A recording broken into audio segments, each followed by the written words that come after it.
Hi there, this is Kevin with GatheringMagic.com here with match number 1 with playing on a budget Black-White Heroics. We won the die roll. That is perfect for this deck. Yes, we'd like to play first. This is barely a keepable hand. We do need to draw into another land and some enchantments to really hook up this Fencing Ace. I would like to see a 1-drop, of course, in this hand, but this has potential of becoming a very, very mean hand. No, we would not like to mulligan.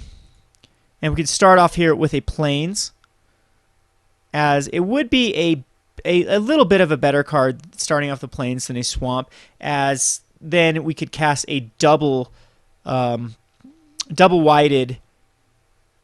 We'd have the option of casting a Phalanx Leader. There's nothing that costs double black in this deck, so no point of playing a black first. All right, so our opponent does have to mulligan, so we'll start off with the Plains, pass the turn back to him, and it's going to be a Temple of Silence. It could be Dagger Control or Black-White midrange. And there's an Ethereal Armor. That's going to be nice to hook up to a Fencing Ace. But he's now in Esper Control it is. I could get Orzhov Charm. That's definitely why he did that. So I'm just going to attack in. I'm not going to get 2 for 1 here. Attacking with it. It's probably going to get Orzhov Charm back up top. But I'll be able to put out a Favored Hoplite here. And we'll have a Fencing Ace next turn. We might just be a little too slow to really get online here. And again, he could have another Orzhov Charm. He doesn't. So we unfortunately don't have the third land to really pop down. And these Agent of Fates are actually very bad versus him. Underworld Connections will be able to come in. Is he going to dissipate this? He does dissolve this. I'm not too worried about a dissolve coming down. That means that he doesn't have a Supreme Verdict for this turn. Well, he does pop down another Hero's Downfall. Okay, so down to a 13. We are running on fumes now as we miss our land drop yet again. That's the power of Orzhov Charms. It really sets back the decks as it puts back on a card. Jace is, that's going to be very bad for us, as he's going to get a Hero's Downfall. Oh, he takes the lands. Okay. So he needed lands, decides to take the lands. But Hero's Downfall goes to the bottom. And hopefully again we get something here. We get a Swamp, so Agent of Fates can come out. It's kind of bad versus his deck. Like I said, he doesn't have anything. They play like a 1 of Aetherling. I think maybe Elspeth. If Elspeth drops her here, and definitely we're going to bring in the... Yeah, Elspeth is going to come out here. So I'm just going to Gift of Orzhov. It does make him sack a creature when I Gift of Orzhov. But, I mean, these soldiers might just get him there. And I don't even know who I attack, if I attack Jace or I attack Elspeth. I think I attack Elspeth. Oh, that's actually beautiful, because now that actually kills Elspeth. Whoa, Kevin. Yeah, that's the right way to go. Okay. So, cast this on the Agent of Fates. He's got to sacrifice a creature.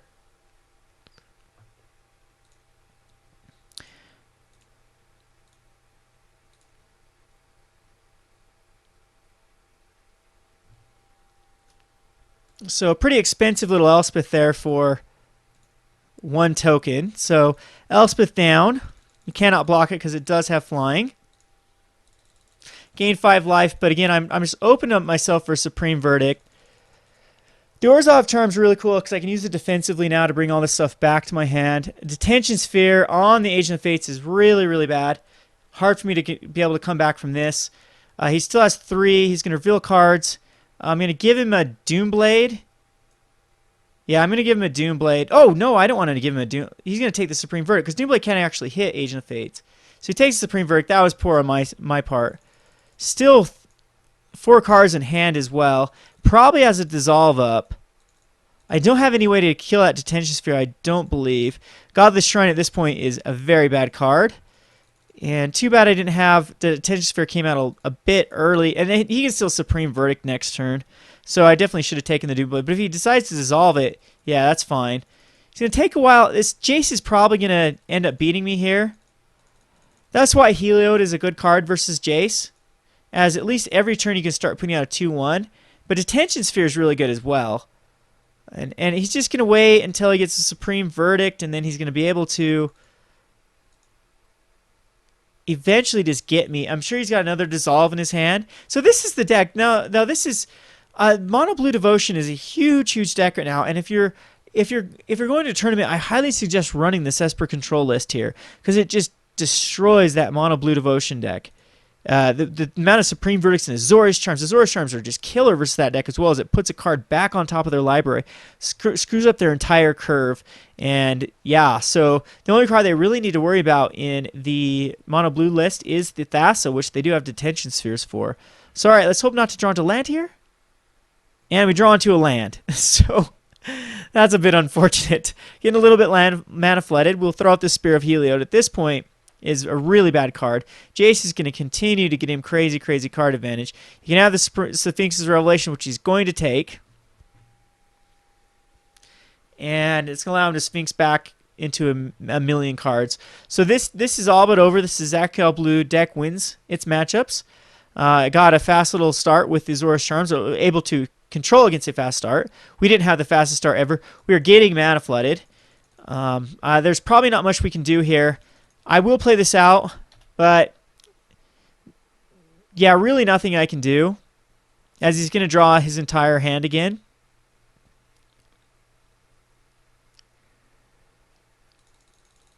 So he's up to 10 cards. I'm sure another Jace falls down here. And yeah, I don't know if I want to wait around for him to grind me out, because Jace is going to come down here. He's going to plus him. Or minus him, that's fine. For he gets a Hero's Downfall. More lands on the bottom. And I'm sure Elspeth is going to come down here too. Nope, just going to continue to beat me down with a 1-1.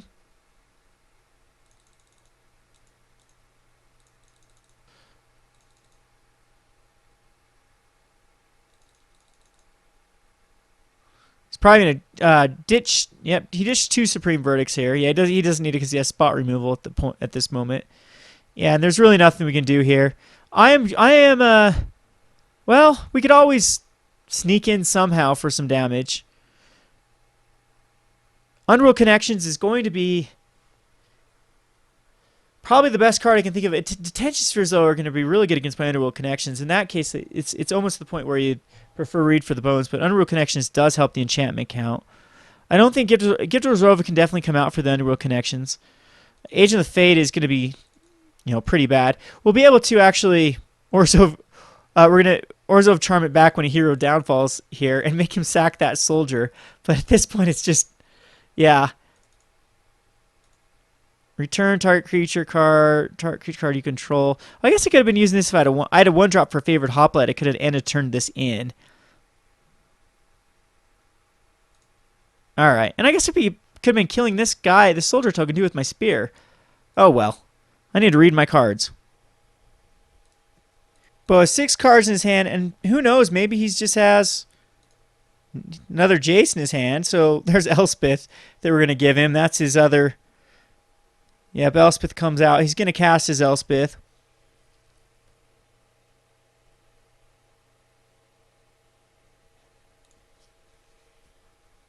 And put out some 1/1s. And also the rank is going to be beautiful in this matchup. Glad that I did use him. But, man, this Jace is just, again, crazy. He's going to go for the win by plussing Jace now at this point.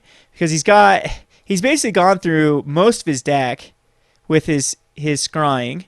So we're gonna go ahead and Fencing Ace here. And Agent of the Fates. And does he have any Supreme Verdicts left? Because 1's on the bottom. And 2 he's ditched. So we'll see.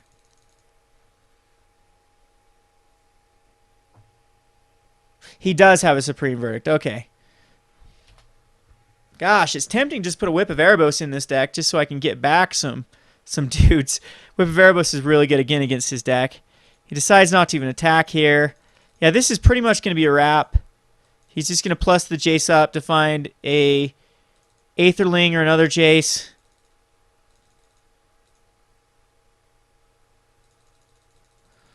Or just eventually next turn use his dude. Yeah, he's going to use his Elspeth here. Next turn, now I'm dead with yeah, I'm dead next turn to Elspeth and Jace ulting. So we'll go on to the sideboard. The Endless ranks are definitely going to come out because it takes out his win con there. The Xathrid Necromancers are actually come in as well, and the Underworld Connections. I'm not too certain about God's Willing. I think I do protect them. It does help against Detention Spheres. The Pacifisms are completely horrible, so they can come out. And I think Fencing Ace is just too slow. And the Gift of Orzhov are really, really bad. And then Ordeal of Erebos is actually very good. I think I'm going to keep it in. And then Spear of Heliod is unnecessary. And the Phalanx Leader is another one. So I took out a Fencing Ace on accident there.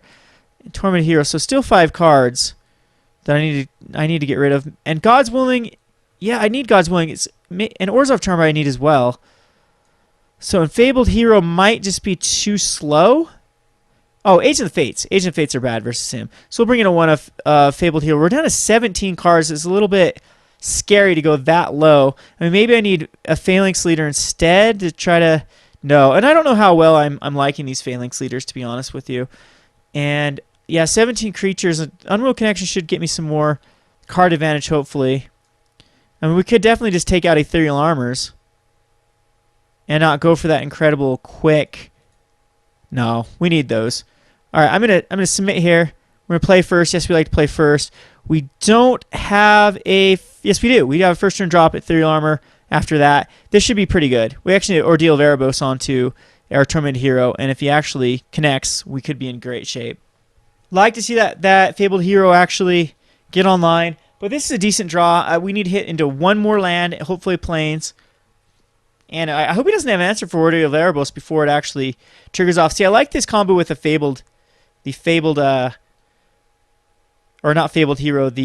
Hoplite. But maybe if I want to use Ordeal of Erebos, I need to go Cacklers as well in the deck list. And maybe a Cacklers might be better than a Fencing Ace.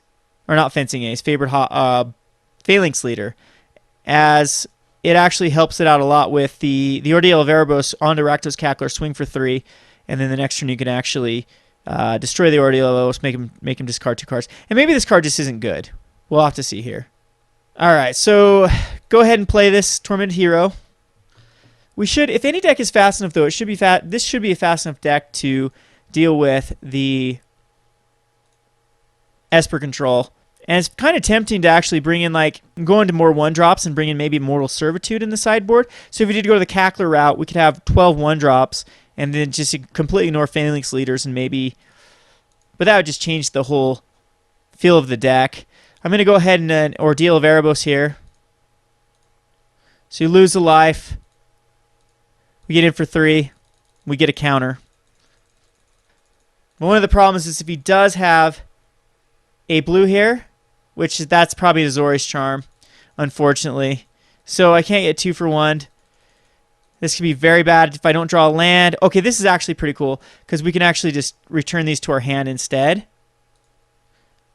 Many Azorius Charms, and still do damage to him. So we return this, get back our stuff, and still get a life. And it still allows us to draw a card the following turn.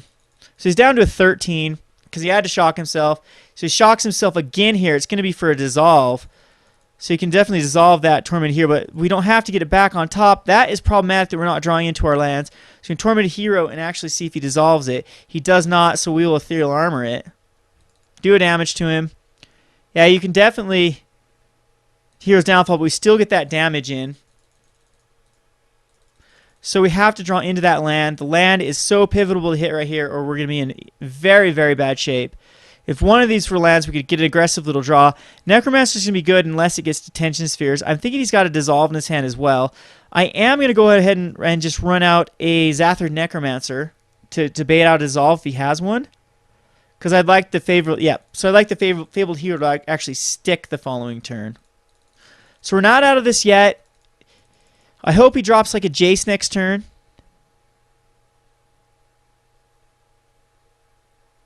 Okay, so he does drop a Jace. See if he neg 2s him. He does. Oh, that's horrible.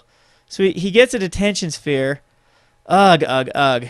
That's probably the worst draw we could see because we have no way to deal with that Detention Sphere.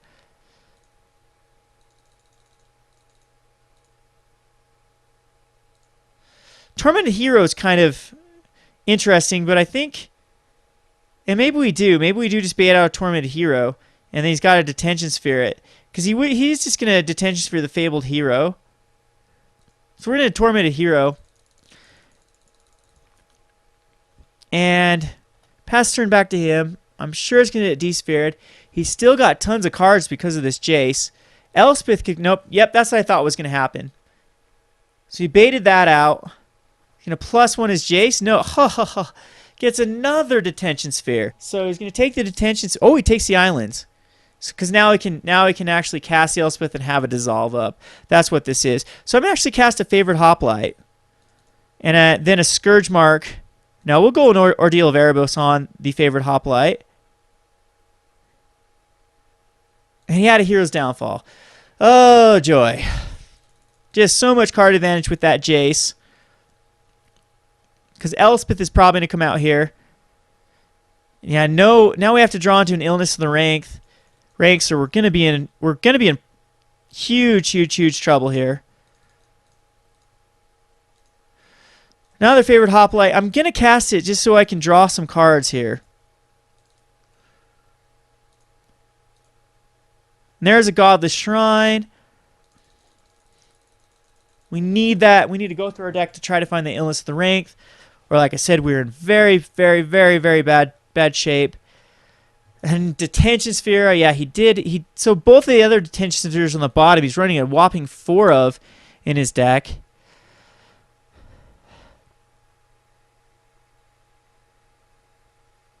And another Jace. So yeah, Esper control. This is how it wins. He's going to try to plus up his Jace now to find a solution. And we don't find a solution, so guess just the Fabled Hero comes out.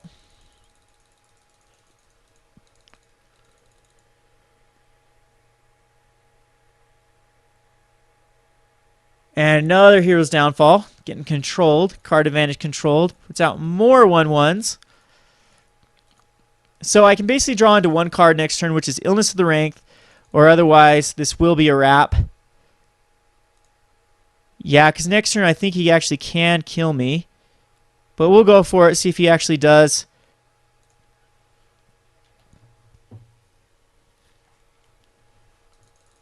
See if he actually doesn't plus his Elspeth. He does plus his Elspeth. 3, 6, 9, 12, 15, 8. Yep, that is game. All right, so this matchup definitely is tough. You could go more Illness of the Ranks in the sideboard. See where our Illness of the Ranks was. It's not, whoa, not anywhere to be. Whoa there, Magic. Would have drawn into lands anyway. Yeah, look at that. Look at that string of lands there. But the thing we really need was that Illness of the Rank. It was clear down. No Underworld Connections either for quite a while. Underworld Connections is the card to hit on third turn that really keeps you in the same sort of card advantage as the Esper control. So not quite quick enough against the deck. He had great draws both times with the Orzhov Charms, the Detention Spheres. But I mean, that's what this deck does. It's got quite a bit of removal with the Detention Spheres doubling its removal and like Heroes Downfalls and whatnot. Very solid deck. Not too sad losing to it. It's a very expensive deck too. So anyway, this is Kevin with GatheringMagic.com. Thanks for watching.